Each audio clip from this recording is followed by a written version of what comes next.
Ассалаумағалейкум, құрметті қымбаттылар. Ең соңғы жаңалықтарды алғашқылардың қатарында білгіңіз келсе, біздің арнамызға жазылуды және де бір ғана лайк түймесін басуды ұмытпаңыз. Лайк басқан қолдарыңыз Кабатулланың қабырғаларын ұстасын. Қазақстанда сот пен паспорт баж ставкалары өзгереді.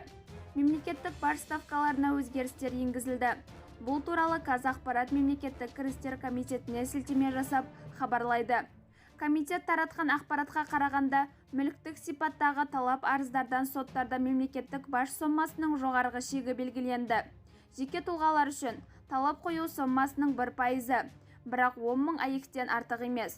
Заңды тұлғалар үшін талап қою сомасының 3%, бірақ 20 мың АЕК-тен артық емес. Сонымен қатар, сот актілерін кассациялық тәртіппен қайта қарау туралы өтініш хаттар бойынша ставканы қолдану тәртібі өзгертілді. Осылайша мемлекеттік баж мөлшерлемесі өтініш берген субъектіге байланысты қолданылады. Бізді бақылауды жалғастырыңыз. Арнамызға жазылып, бір ғана лайк түймесін басуды ұмытпаңыз. Сау саламат болыңыз.